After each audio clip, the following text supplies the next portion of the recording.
Reed, obviously a big day. You get an extension with the team. It's a U22 spot.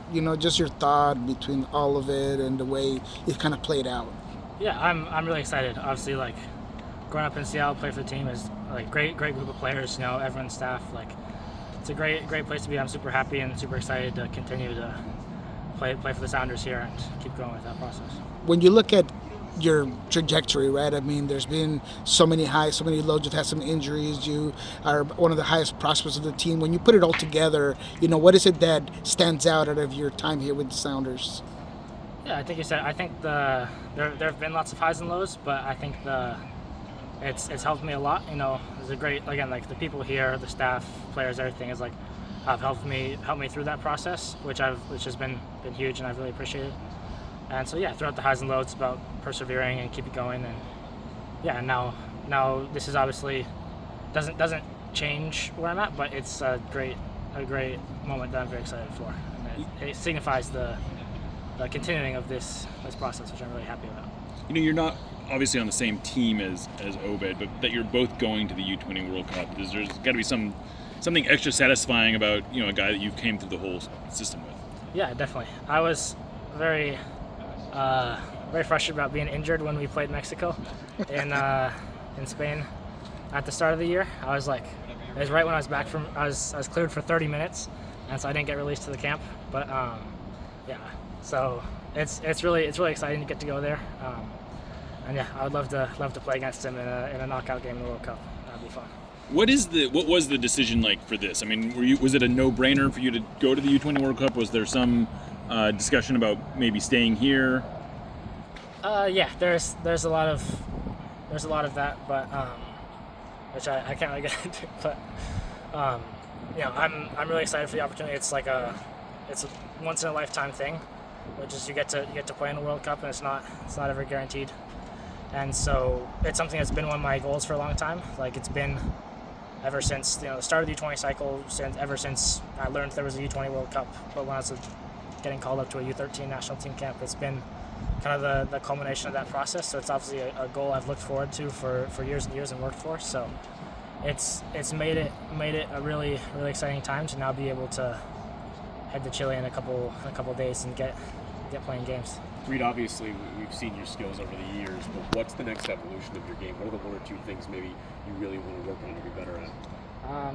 Consistency. I think I've had really good attacking games and really good defensive games, and there have been some games where they've come together, but not every game. I think you've seen flashes of it where I've had a game where I lock it down defensively or I get an assist or something offensively and create a lot, but I think just the consistency of being able to do it game in, game out is the next evolution, and so I think that's my main focus, is just making sure I dial the habits and every step necessary to be like those guys. Like you got like a Christian, like a Jackson, like Steph, like those guys who've been just like EMR, like I could name basically the whole team, but those guys who just like day in day out really good pros, like who are able to do what they do every single game. I think that's the next step, and I think it's around the corner. Is it as simple as emulating kind of those habits, or is there a secret sauce to that consistency and making sure that you keep those performances? A little bit of both. I think the habits are really the backbone of it, but you gotta do whatever works for you. Different people have different things, so I'm still trying to figure out what every step is. That'll help me be as consistent as possible, but I think I'm there on it. Yeah, how much does confidence play into that, where you're coming off of a performance, for example, these last couple of performances you've had starting, how much does that kind of building your confidence to allow you to continue to have It's very important. Yeah. I know, like the start of the year, like coming back from injury, team changes formations, on how position, I was very like in a spot where I wasn't confident. And then like I remember we had a national team camp I went to, and I didn't play well at all, and I was like, I felt like absolutely like what's going on. Like I didn't really recognize myself as a player, but then the Club World Cup came, and just like suddenly thrown in against Botafogo and Atletico Madrid, and it's like suddenly just like in like one game it completely flipped, and I was like, oh my god, I found it a little bit. And now I think the habits are again what kind of keeps that confidence going. Is that you you shouldn't need to rely on a good game to be confident, but it's about, you know, the habits and doing it every day that makes you feel, you know, confident in that. In every single step, that's put you to where you are. So kind of piecing it together then, how much did those injuries really get in the way of that consistency and that confidence being able to kind of just continue through in the middle of that stretch where there were injuries? Oh, they were definitely really hard moments, but also I think they've helped me.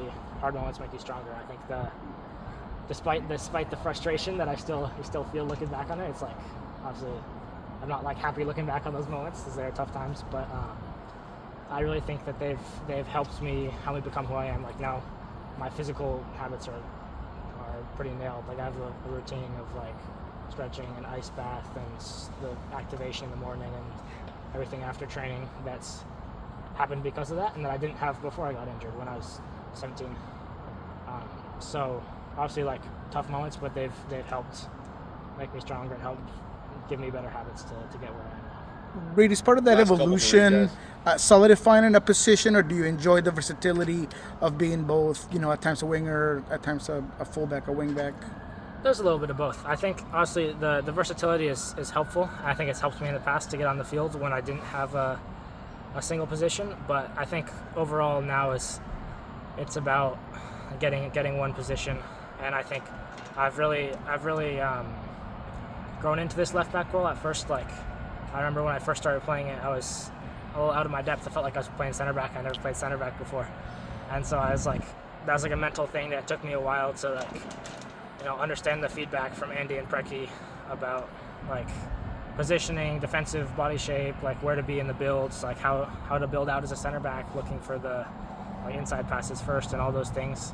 It's been a process, but I'm really happy, and I felt like I'm able to, you know, fit into the team structure and play the way I like to play, and so I'm really happy with that. So You know, it seems Last like question, guys. you've done a lot of work with both Andy and Steven after practice, and it seems like you.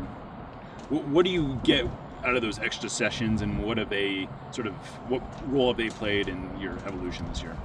a lot. I mean, honestly, Andy is kind of the defender's coach, and so as a defender, like especially a defender who hasn't been a defender for his whole life, I've had to work with him a lot, but he's been amazing. He's helped me so much in like every aspect of the position, and because there's so much to learn and do and stuff that you kind of take for granted. When before I played as a fullback, you watch fullbacks and you're like, oh, there's a right back playing right back. That's just what it is. But there's a lot of details that go into it. So Andy's helped me a lot with that technical and soccer wise aspects of the position. And then Steven, obviously, is an amazing guy, as you guys probably saw in the Miami game. But helping us out. But he's been amazing and really an amazing addition to the team. He's for those who don't know, he works as a mental performance guy.